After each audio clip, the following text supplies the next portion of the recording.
Welcome back to our new digs. This is your national conversation. This is Rick's List. As you probably know, those of you who watch us regularly, at least once a week it seems that a member of Congress says something worthy of the list that you don't want to be on. Today marks the first time that a former member of Congress is landing there.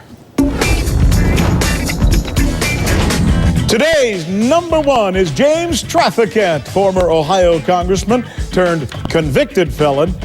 Just got out of the pen after serving 7 years for racketeering, tax evasion, obstruction of justice, and bribery. Here's a reminder from our highlight reel of the Democrat with a disheveled do. Is it a do or is it a tube? You decide, America. His last speech on the House floor before his sentence began. Here it is. You didn't elect me. Yeah, you have the right to throw me out.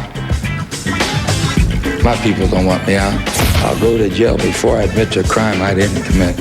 I'll go to jail. But I'll be damned if I'll be pressured by a government that pressured these witnesses to death. What a man. What a day. What a hairdo. Jim Traficant, ready to go back into the halls of Capitol Hill. Not as a Democrat, though. This time he's filing paperwork to run in a congressional seat again as an independent, which leads to this question. If you're a convicted felon who's not allowed legally to cast a vote for yourself, will you be able to ask the people of Ohio to vote for you? And today we learned this, his platform. What is it? To get rid of the IRS.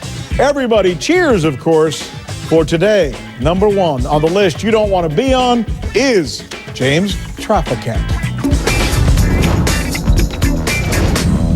What? Rick Sanchez. You know, I don't know if you know Rick. Rick Sanchez. He's an anchor. Yeah, I know him.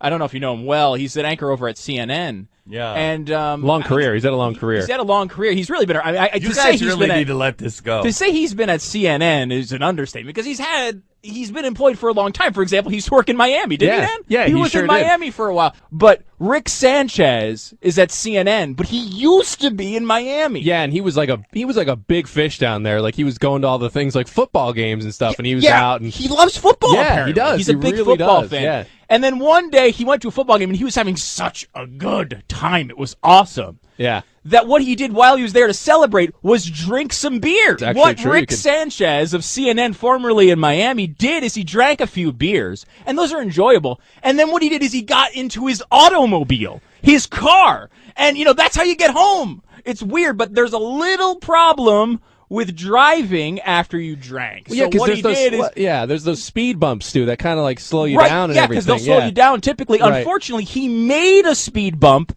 out of another human being. Mm-hmm.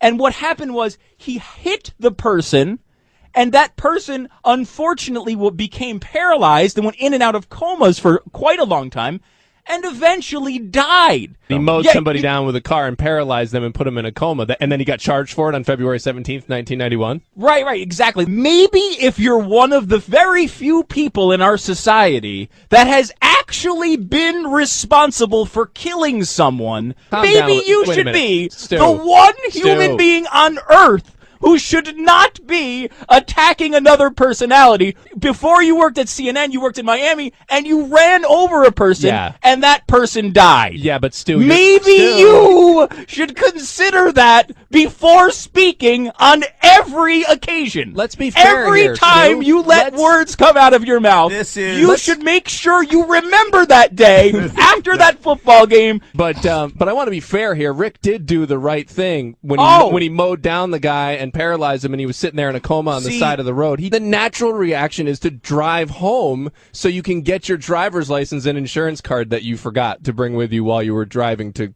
go then drink and drive home and mow somebody over. So he did the right thing. Well, you got to remember, though, he was at a football game where he was buying alcohol. So who's going to bring their driver's license? He left the scene before the police got there so he can make sure he got his license. I want you to disregard all of the opposing counsel has said. I think they're delusionary. I think they've had something funny for lunch in their meal. I think they should be handcuffed to a chain link fence, flogged, and all of their hearsay evidence should be thrown the hell out. And if they lie again, I'm going to go over and kick them in the crotch. Thank you very much. Thank you, Mr. Traficant. Mr. Lewis? Nothing further, Mr. Chairman.